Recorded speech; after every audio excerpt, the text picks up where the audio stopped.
Thank you for your time. This is a short presentation of the summary findings of our research project on foreign direct investment, economic diversification, and regional trade network connectivity in Laos. Many landlocked developing countries are rich in natural resources and thus tend to attract significant amounts of foreign direct investment. So the main question that we'd like to ask through this research project is, what is the impact of this foreign direct investment? Is it a good thing for the country, or is it a bad thing for the country? What are the positive and negative effects? So in this research project, we're looking at the impact of foreign direct investment on the ability of the country to diversify its economic base, and in turn also look at whether the degree of economic diversification that a country is able to achieve or not achieve has helped it integrate itself more deeply into the regional trade network.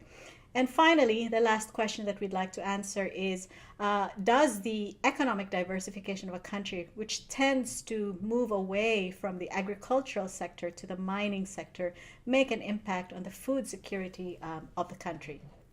So this research project focuses specifically on the case of Laos. Laos is the only LLDC in Southeast Asia. It received significant foreign direct investment inflow from 1993 onwards. This foreign direct investment mainly flowed into hydropower, copper and gold mining, and logging. The main investors in Laos are mainly from China, Vietnam, Thailand, and Australia.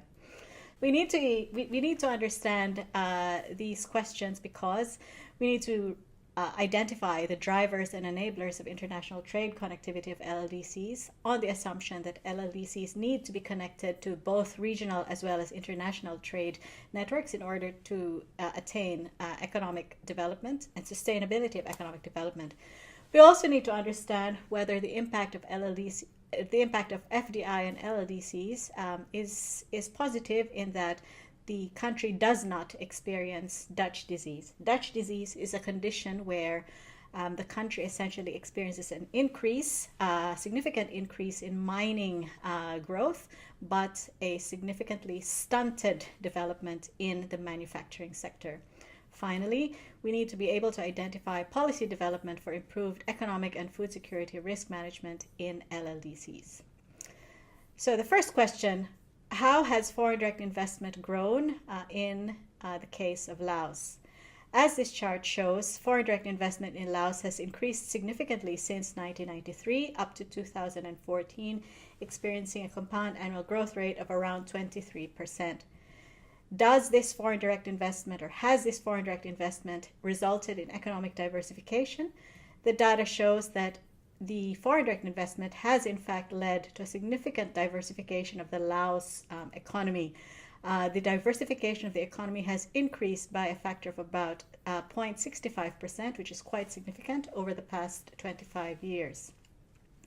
This slide shows that while there has been a significant increase in mining value added from 1993 to 2014, the manufacturing sector has grown much slower, indicating that there is in fact some evidence of Dutch disease in the country.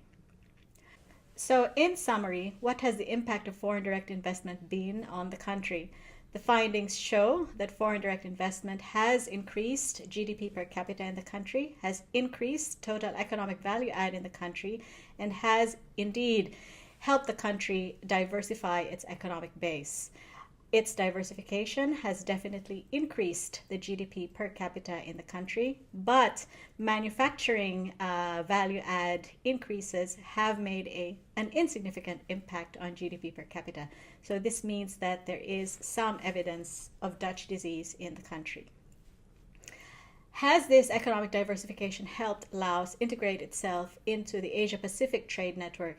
The data shows that in 1990, Laos was at the fringes of the Asia-Pacific trade network, and 25 years later, in 2014, Laos continues to be at the fringe of the Asia-Pacific trade network. So this tells us that while foreign direct investment has contributed to economic growth and economic diversification, it has done little to improve the position of Laos in the regional trade network in the Asia-Pacific region. Finally, the evidence shows that the economic diversification in Laos has improved its food security, mainly because of its continued investment in the agricultural sector. So in summary,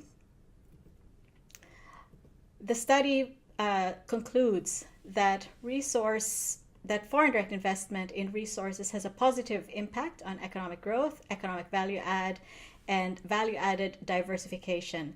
There is some evidence of Dutch disease in Laos, and that value added diversification has a minor impact on regional trade network position.